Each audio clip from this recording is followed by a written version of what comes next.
ये जो दिल्ली सरकार ने डॉग के अगेंस्ट जो कार्रवाई की है, ये बहुत ही शेमफुल है और इसको हम लोग को रोकना चाहिए। और अगर आप इस डॉग के प्रोटेस्टिंग में आना चाहते हैं तो प्लीज़ इस टाइप की रील्स बना के आप अपने अपने जो इंस्टा है उस पे आप आईडी पे पोस्ट करिए, क्योंकि अगर इस तरीके से हम ऐसे जानवरों को अगर हम रोकना शुरू करेंगे तो ये बहुत ही ज़्यादा गलत है। क्योंकि डॉग को हम ना सिर्फ खाना देते हैं बल्कि वो हमारे जब हम लोग को ज़रूरत पड़ती है तो वो हमारी रक्षा भी करते हैं और अपनी जान की बिना परवाह किए हुए अपनी रक्षा करते हैं। दूसरा ये कि जो हमारे रिलीजियस है ना, मतलब उसमें हम लोग डॉग की भी पूजा करते हैं, भैरव जी की पूजा करते हैं, तो वो एक डॉग के ही रूप में है। तो इस तरीके से अगर देखा जाए तो ये जो एक्शन लिया जा रहा है ये बिल्कुल भी सही नहीं है। और अगर आप लोग इसके ख़िलाफ़ हैं तो प्लीज़ सभी लोग, आजकल मीडिया इतनी ज़्यादा है, बेहतर हो गई है कि आप सभी जो हैं इसके अगेंस्ट लाइव आके जा सकते हैं। और डॉग को हटा देना किसी भी प्रॉब्लम का सॉल्यूशन नहीं है, क्योंकि अगर हम आज डॉग को हटाएंगे इससे दूसरे तरीके के भी एनिमल्स आ सकते हैं, बहुत सारी चीज़ें हैं।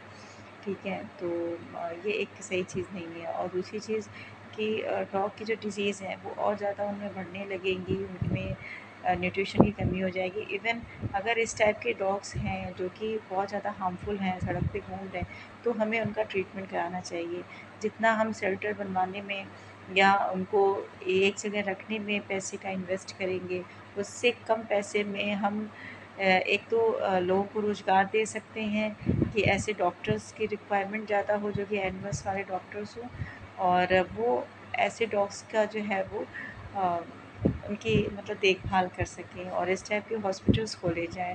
वहाँ पे जिस तरह के सरकारी हॉस्पिटल्स होते हैं तो वैसे ही एनिमल्स के जो सरकारी हॉस्पिटल्स हैं उनको खोले जाएँ, वहाँ पे उनका जो है ट्रीटमेंट करवाया जाए। और उसके बाद एज़ अ ह्यूमैनिटी के बेस पे अगर देखा जाए तो आई थिंक हम सभी को डॉग्स के लिए फ़ूड प्रोवाइड करना चाहिए। न जाने कितने हम लोग फ़ूड जो है ऐसे यूज़लेस फेंक देते हैं या ठेले पे, या मतलब बहुत अननेसेसरी हम लोग वेस्ट करते हैं फूड्स को, तो वो हम लोग स्ट्रीट डॉग को दे सकते हैं। और जब उनका जैसे कहते हैं ना कि जब उनकी भूख ख़त्म रहेगी तो वो किसी भी तरीके का हार्मफुल अटैक किसी पे नहीं करते हैं, इवन वो हमारी रक्षा ही करते हैं। अगर वो किसी कॉलोनी में भी रहते हैं तो उस कॉलोनी की वो रक्षा करते हैं। रात में आप सो रहे होते हैं तो डॉग ही एक ऐसा जानवर है जो बिना किसी चीज़ की परवाह किए हुए सबके अगेंस्ट जाके जो है वो अटैक करता है। और जो भी ऐसे हैं जो जिस भी कॉलोनी में कोई इस टाइप के चोर हैं या जो भी हैं, तो उनसे जो है हम सबकी रक्षा करता है। तो मेरे ख़्याल से तो इस टाइप का जो डिसीज़न है सरकार को एक बार फिर से सोचना चाहिए और ये बहुत ही गलत है। क्योंकि धीरे-धीरे हम लोग पता नहीं कौन से समाज की तरफ जा रहे हैं, पता नहीं। क्योंकि जो डॉग हैं वो हार्मफुल की जगह बच्चों के साथ वो खेलते भी हैं, एंटरटेन करते हैं, और मतलब कैसे बताएँ, उनका एक इनोसेंट बिहेवियर, इतना क्यूटनेस होता है कि आप किस तरीके से उनको एक पूरे समाज से हटाने का निर्णय ले सकते हैं, ये सही नहीं है। जैसे कुछ साल पहले आया था गाय को हटाने का आया था कि गाय को शर्ट